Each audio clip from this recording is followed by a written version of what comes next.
Hello everyone, आपका स्वागत है मेरे YouTube channel the version of new study में। आज मैं आपके लिए लेके आई हूँ क्लास 8 के साइंस के chapter 2 microorganism friend and foe का एक्सप्लेनेशन। प्लीज़ आप इस वीडियो को फुल देखिएगा और आपको जैसा अगर ये चैप्टर का एक्सप्लेनेशन अच्छा लगा तो प्लीज़ कमेंट करके ज़रूर बताइएगा। मेरे वीडियो को भी लाइक करिएगा और प्लीज़ आप मेरे channel the version of new study को सब्सक्राइब करिएगा। चलिए हम वीडियो का शुरू करते हैं। फर्स्टली हम पढ़ेंगे माइक्रो ऑर्गेनिज्म क्या होता है। Micro organism are too small and are not visible with the naked eye. Micro organism बहुत छोटा होता है, हम उसे अपनी किसी बिना चीज़ के अपनी आंखों से उसे नहीं देख सकते हैं। आपको पता है माइक्रो ऑर्गेनिज्म सिर्फ माइक्रोस्कोप से ही देख सकते हैं, बिकॉज वो इतने छोटे होते हैं कि हम अपने नेक्ड आइज मतलब बिना किसी चीज़ को पहने किसी भी गैजेट को, जैसे माइक्रोस्कोप वो होता है ना, वो इतने छोटे छोटे थिंग्स को भी दिखा सकता है, बट हम अपनी खाली आंखों से तो नहीं देख सकते ना उसे। हम सिर्फ माइक्रो ऑर्गेनिज्म से ही देख सकते हैं, वो छोटे होते इसलिए। समझ गए आप? चलिए, they can live in all kind of environment ranging from ice cold climate to hot spring desert and marshland. वो इतने मतलब कि जो माइक्रो ऑर्गेनिज्म होते हैं वो किसी भी टाइप के एनवायरनमेंट में रह सकते हैं, जैसे कि ठंडे से ठंडे क्लाइमेट में भी और गर्म से भी गर्म क्लाइमेट में भी। चलिए अब हम आगे बढ़ते हैं। Micro organism are found in air water and in the bodies of plant and animal. Micro organism found होता है, मतलब कि वो मिलता है, वो एयर में भी होता है, पानी में भी होता है और हमारी बॉडी, जैसे हम माइक्रो मतलब हम एक ऑर्गेनिज्म है तो वो हमारी बॉडीज़ में भी होता है और वो प्लांट एंड एनिमल की बॉडी में भी होता है। दे मे बी यूनिसेलुलर और मल्टीसेलुलर। वो यूनिसेलुलर भी होते हैं और मल्टीसेलुलर भी होते हैं। यूनिसेलुलर मतलब जो एक सेल से बना होता है, जैसे कि अमीबा, एंड जो मल्टीसेलुलर वो होते हैं जैसे कि हम कई सेलों से बने हैं। Microorganisms include bacteria, fungi, protozoa, and some algae. Viruses, though different from the above-mentioned living organism, are referred to as microbes. Microorganism भी अब only microorganism नहीं होता है, वो कई टाइप्स के होते हैं, मतलब कि उसके बहुत सारे टाइप्स होते हैं। जैसे वो बैक्टीरिया के एक टाइप में भी होता है, उसका एक मतलब उसके इतने टाइप्स होते हैं कि वो बैक्टीरिया भी होता है, एक माइक्रो ऑर्गेनिज्म फंगी की टाइप का भी होता है, एक प्रोटोजोआ होता है, एक एल्गी। चलिए मैं अब आपको इन सब की इमेजेस दिखाती हूँ। तो देखिए, ये माइक्रो ऑर्गेनिज्म जो है ये 4 टाइप्स का होता है। बैक्टीरिया, जो कि ऐसा लगता है, फंगी तो आप समझ गए होंगे। फंगी जैसे कि आपकी ब्रेड पे देखा होगा आपने, अगर कुछ दिन वो रखा रहे या फिर कोई भी खाने की चीज़ तो उस पर लग जाता है ना वाइट सा, तो वही फंगी होता है। ग्रीन वाइट दोनों होता है। और ये प्रोटोजोआ होता है और ये एल्गी होता है। ये 4 टाइप्स होते हैं माइक्रो ऑर्गेनिज्म के। अब देखिए आगे वायरसेस के बारे में भी दिया गया है। ये दिया गया है कि वायरसेस जो होता है वो ऊपर जितने भी मेंशन बताए गए हैं आपको लिविंग ऑर्गेनिज्म, मतलब कि जो माइक्रो ऑर्गेनिज्म बताए गए हैं जैसे बैक्टीरिया, फंगी, प्रोटोजोआ, उन सब से अलग होता है ये। Viruses are quite different from other micro organism. जो वायरसेस होता है वो थोड़ा अलग होता है अदर माइक्रो ऑर्गेनिज्म से। They reproduce only inside the cell of the host organism, bacterium, plant और एनिमल। जो कि वो जो वायरस होता है वो सिर्फ दूसरों के बॉडी में सेल में बनता है। वो जैसे ये लोग तो कहीं और से बनते हैं, बट वो जो होता है वो अंदर ही अंदर शरीर के बनता है, जैसे कि प्लांट और एनिमल। वो ऑर्गेनिज्म जो the host organism, bacterium, plant और एनिमल, ये होस्ट ऑर्गेनिज्म मतलब कि दूसरे लिविंग ऑर्गेनिज्म पे निर्भर होता है।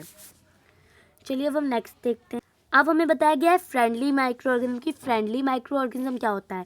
The bacterium lactobacillus convert milk into curd. अब ये नहीं कि सारी अगर माइक्रो ऑर्गेनिज्म हमें नुकसान पहुंचाए तो फिर माइक्रो ऑर्गेनिज्म को कोई फ़ायदा भी नहीं है। इसलिए कभी भी हम सारे माइक्रो ऑर्गेनिज्म को ख़त्म नहीं करते हैं। इसलिए हम कुछ माइक्रो ऑर्गेनिज्म हमारी बॉडी में भी होते हैं जो कि अच्छे होते हैं और कुछ जो बुरे होते हैं। द बैक्टीरियम, जैसे हमें बताया गया है लैक्टोबैसिलस के बारे में। जो लैक्टोबैसिलस होता है वो कन्वर्ट करता है दूध को दही से। आपको भी ये बात पता होगी। उसके अंदर एक बैक्टीरिया ही होता है जिसको हम कहते हैं लैक्टोबैसिलस, वही कन्वर्ट करता है मिल्क को कर्ड में।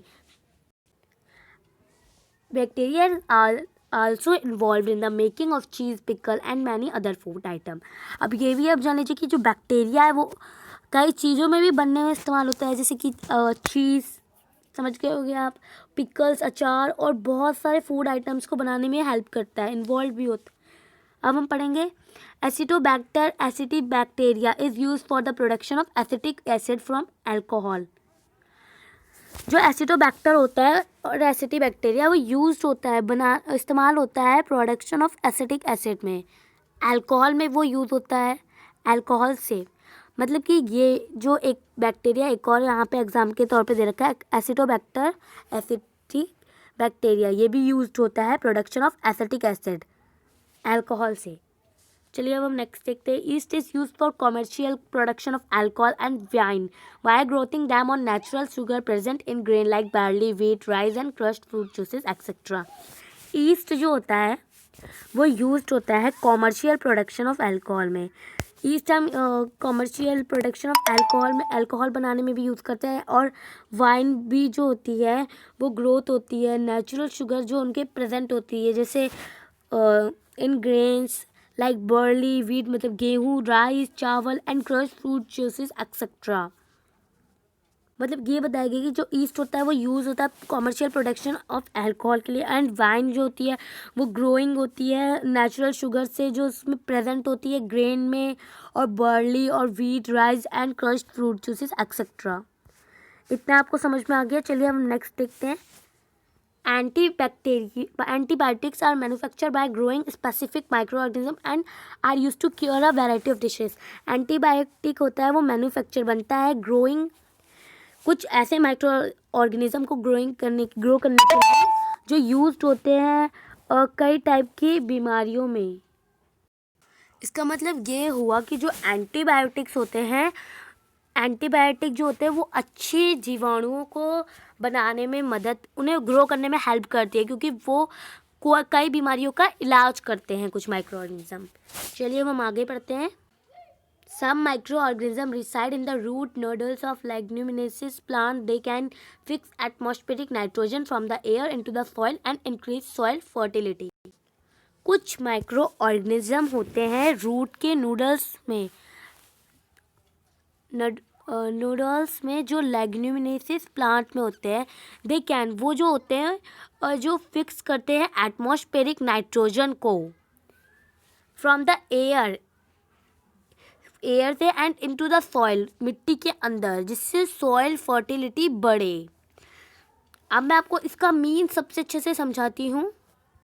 अब देखिए, अब इसमें हमें ये बताया गया कि कुछ माइक्रो ऑर्गेनिज्म जो होते हैं लेग्यूमिनेसिस प्लांट्स मतलब फलीदार पौधों की मूल गांठों मतलब कि जाकर उसमें कुछ माइक्रो ऑर्गेनिज्म फिक्स करते हैं एटमॉस्फेरिक नाइट्रोजन को।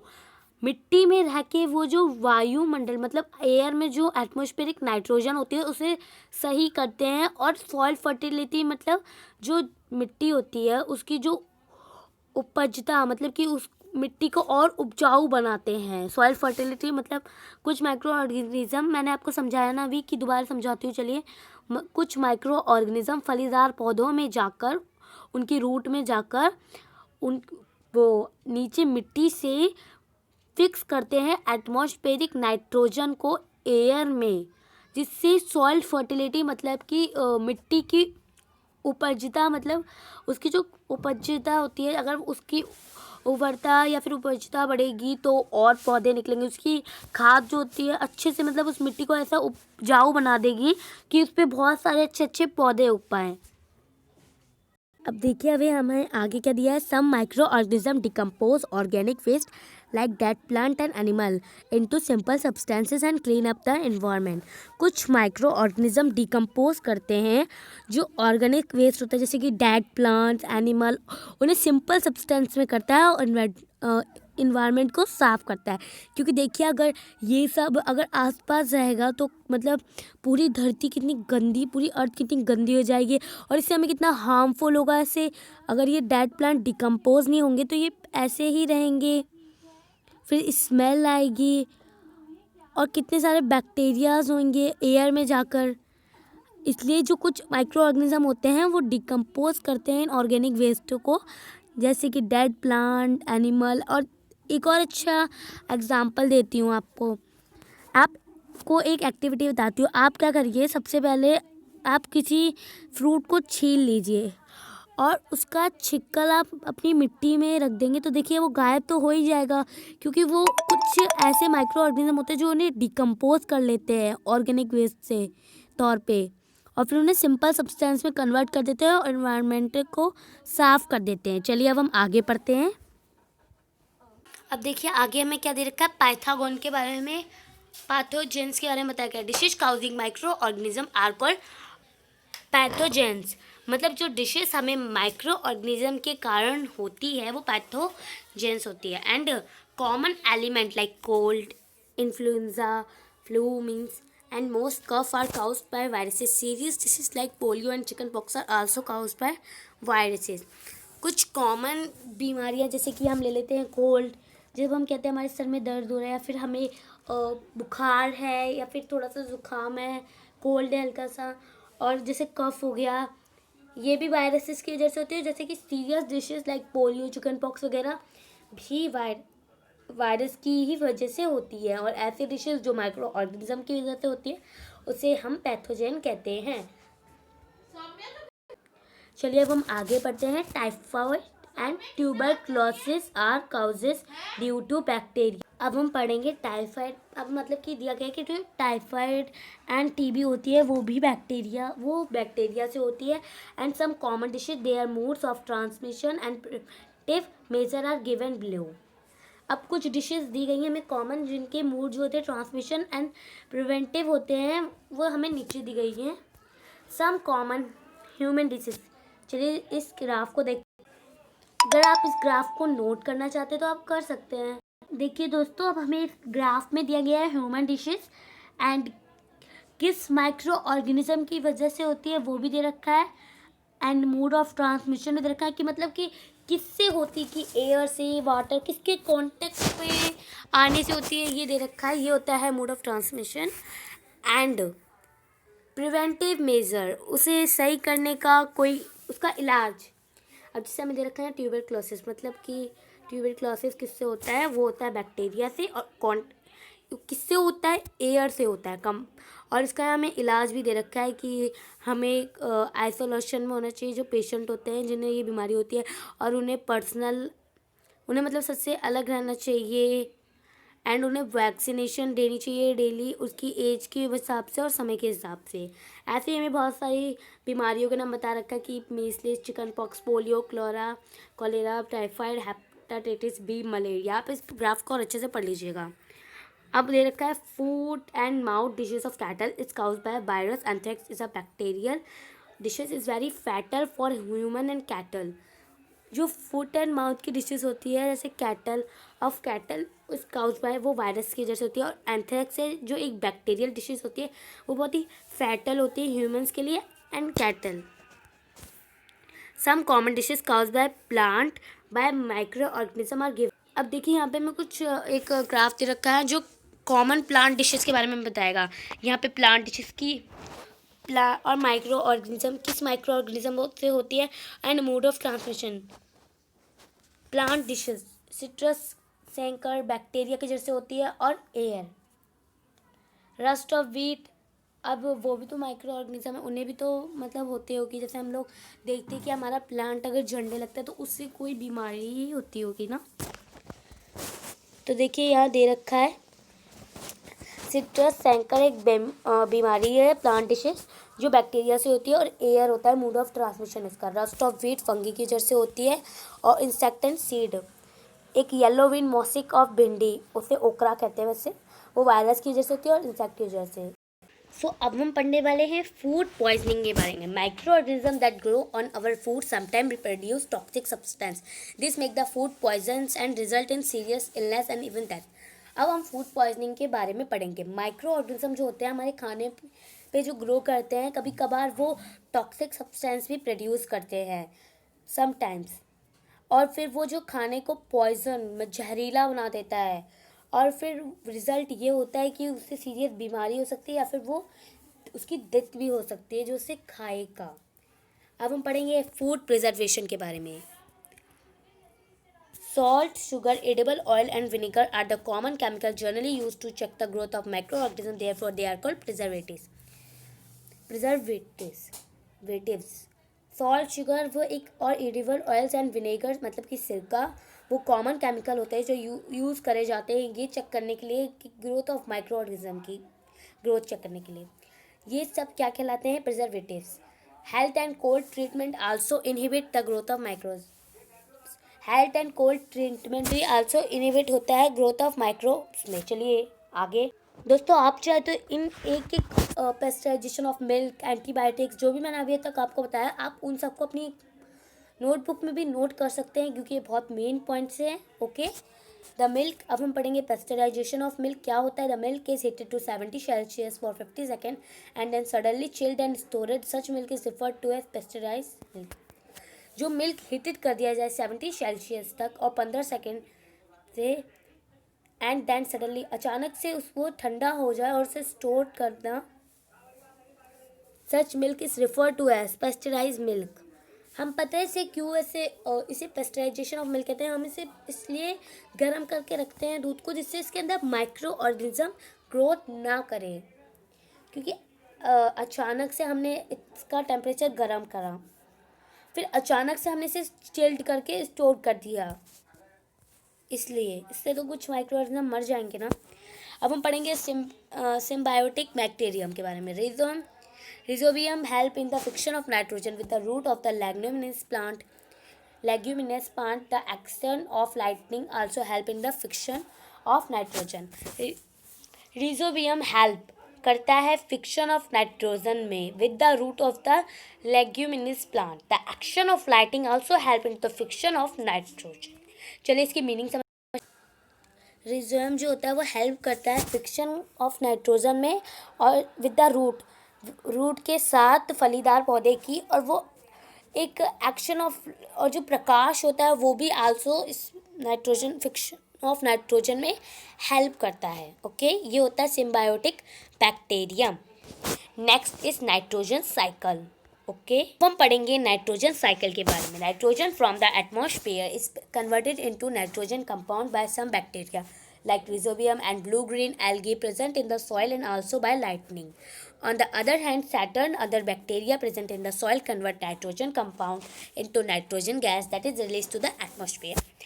Nitrogen from the जो नाइट्रोजन होती है वो atmosphere, the nitrogen from the air is converted into nitrogen compound by some bacteria. मतलब कि जो नाइट्रोजन होती है वो एटमॉस्फेयर से कन्वर्टेड होती है नाइट्रोजन कंपाउंड में सम बैक्टीरिया, जैसे कि rhizobium and blue green algae present होती है सॉइल में एंड लाइटनिंग से भी। और फिर देखा जाए तो बैक्टीरिया जो है वो प्रेजेंट होता है सॉइल में कन्वर्ट करने के लिए नाइट्रोजन कंपाउंड को नाइट्रोजन गैस से, that is release to the atmosphere. चलिए ये नाइट्रोजन साइकिल थी। अब मैं आपको इसकी एक ड्रॉ से और अच्छे से बताती हूँ।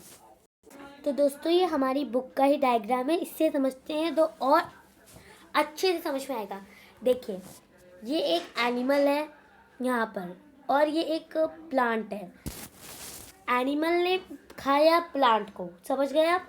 एनिमल ने ईट करा प्लांट को, फिर जो प्लांट अपटेक बाय प्लांट, अब एनिमल ने पहले एनिमल ईट प्लांट, उसके बाद उसने उसको वेस्ट एक्सक्रीशन, फिर उसने एक्सक्रीशन प्रोसेस करा, आप समझ गए होंगे। फिर उसने यहाँ पर फिर वो जो एक्सक्रीशन था वो गया और फिर कंपाउंड ऑफ नाइट्रोजन सॉइल में होता है उसमें कन्वर्ट हुआ। उसके बाद जो बैक्टीरिया था वो बैक्टीरिया ने उसे टर्न करा फिक्स नाइट्रोजन में, नाइट्रोजन से नाइट्रोजनस कंपाउंड में।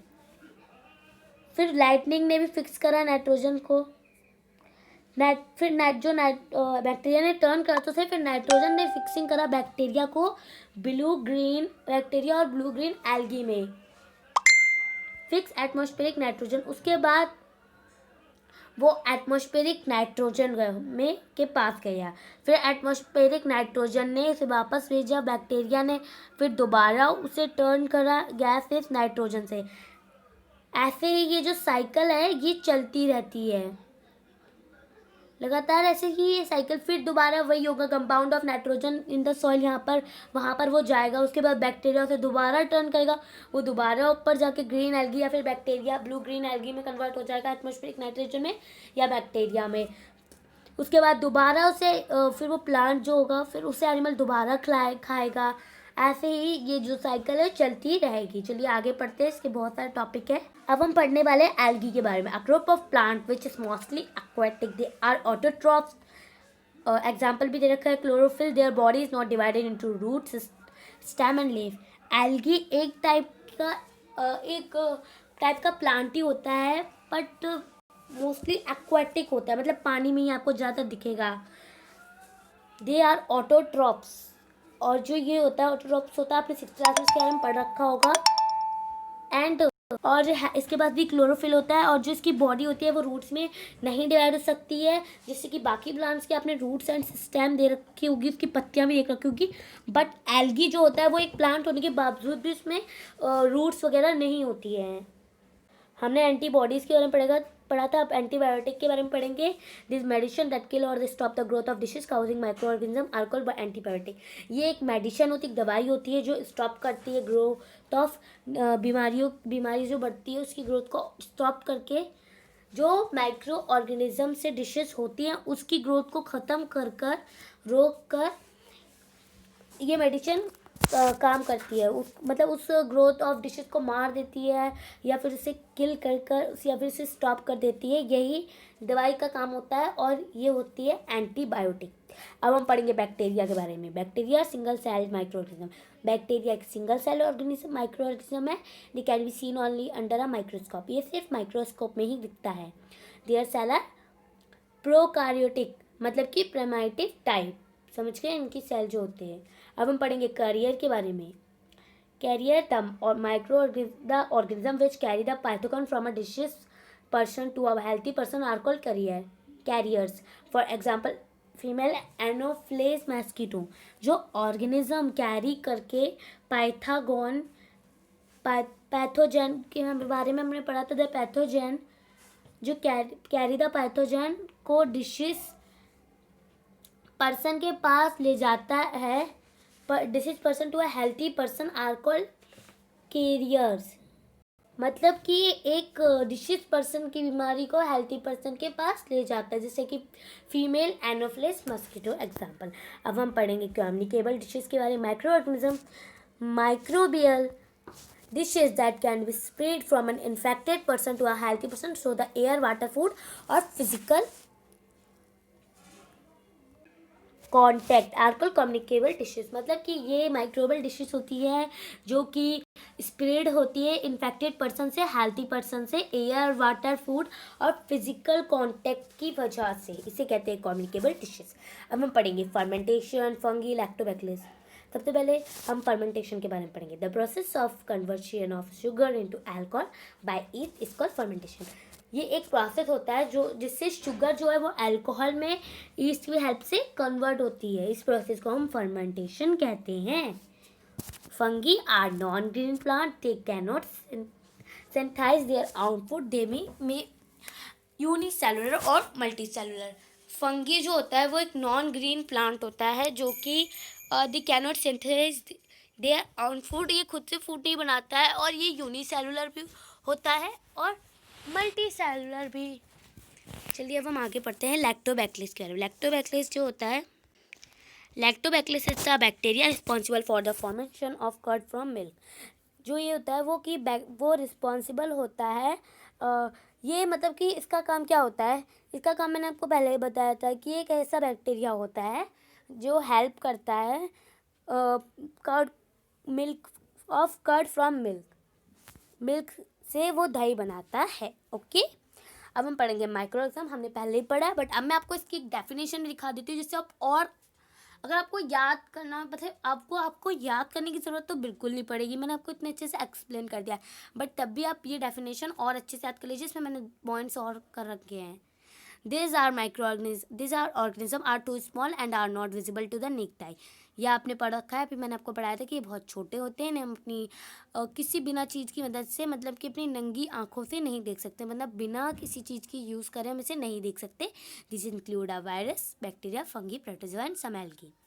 ये इंक्लूड इस जैसे कि वायरस, बैक्टीरिया, फंगी, प्रोटोजोआ भी एक टाइप के माइक्रो ऑर्गेनिज्म होते हैं। आप इन्हें नोटबुक पे भी अच्छे से नोट कर लीजिएगा इन सब डेफिनेशंस को। ये मैंने चैप्टर के मेन टॉपिक आपको बताए हैं। A process cycle by which the A process by which the amount of nitrogen remain constant in the atmosphere is known as the nitrogen cycle. अब एक प्रोसेस है जिससे अमाउंट ऑफ नाइट्रोजन है वो बढ़ती घटती रहती है एटमॉस्फेयर में, उसे हम नाइट्रोजन साइकिल कहते हैं। चलिए अब हम पढ़ेंगे नाइट्रोजन फिक्शन के बारे में। Nitrogen fixation, the process of conversion of atmospheric nitrogen into usable form is called nitrogen fiction. जो प्रोसेस कन्वर्शन करता है एटमॉस्फेरिक नाइट्रोजन को यूजेबल फॉर्म में, उसे कहते हैं नाइट्रोजन फिक्शन। हमने ये वाला तो पहले भी पढ़ रखा था।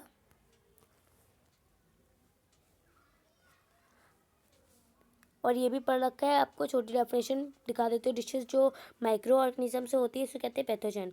प्रिजर्वेशन पढ़ रखा है? नहीं, प्रिजर्वेशन नहीं पढ़ रखा है। प्रिजर्वेशन वो होता है जो spoiling of food from the action of micro organism is called preservation. Prevention of spoiling of food को, फूड पे जिसपे माइक्रो ऑर्गेनिज्म हो एक्शन करे, प्रिवेंशन करना स्पॉइलिंग ऑफ फूड को from action of micro organism से फूड को बचाना फूड प्रिजर्वेशन होता है। अब हम पढ़ेंगे protozoa. Protozoa are unicellular animal. Protozoa जो होता है वो यूनिसेलुलर होता है। अब हम पढ़ेंगे rhizobium is a bacterium which live in the root nodal of leguminous plant, this help in the fixation of nitrogen. अभी मैंने आपको जो दिखाया था वो मैंने समझाने लिखा था, बट इसकी डेफिनेशन यही होगी कि जो रिजोबियम होता है वो एक बैक्टीरियम होता है जो कि लीव रहता है रूट ऑफ, मतलब कि फलीदार पौधों की जड़ों में, और वो हेल्प करता है फिक्शन ऑफ नाइट्रोजन में। अब हम पढ़ेंगे वैक्सीन के बारे में। अब वैक्सीन तो आप वैसे भी जानते ही होंगे, जैसे अब कोरोना वैक्सीन अगर आएगी कोविड-19 की, वैसे बन चुकी है, इंडिया में भी लॉन्च होने वाली है। अब जो वैक्सीन है वो सब्सटेंस क्या करती है, इन्फेक्टेड पर्सन जिसे कोई बीमारी होती है उसकी वैक्सीन जो होती है उसी की, वो उसको उस बीमारी को ख़त्म कर देती है उसकी बॉडी में जाकर। Trigger the body to develop its own defence by producing antibodies. ये जो होता है प्रोड्यूस करता है antibodies, is called a vaccine. Viruses are living only inside the living cell. They are considered as connecting link between living and non-living. Viruses जो होता है वो लिविंग में जाकर अंदर अदर लिविंग सेल्स, जो वायरस होता है वो लिविंग रहता ही है अदर लिविंग सेल्स के अंदर, और वो कनेक्ट करता है। They are considered as connecting link between living and non living. वो लिंक उन दोनों में एक करता है, जैसे कि लिविंग एंड नॉन लिविंग। चलिए अब हम आगे देखते हैं। So guys, it's a last topic, it's video of explanation chapter 2 science. East पढ़ने के बाद ये chapter finish. East is a unicellular fungus. आप सभी को पता है ईस्ट एक यूनिसेलुलर फंगस होता है। We hope the given. Yeast जो होता है वो यूनिसेलुलर फंगस होता है। चलिए guys, class 8 chapter 2 science microorganism friend and foe chapter की एक्सप्लेनेशन यहीं पे ख़त्म होती है। अगर आपको मेरा वीडियो अच्छा लगा हो तो प्लीज़ आप मेरे चैनल को सब्सक्राइब करिए। मेरे सब्सक्राइबर अभी बहुत कम है, प्लीज़ आप लोग मुझे सपोर्ट करिए। Thank you.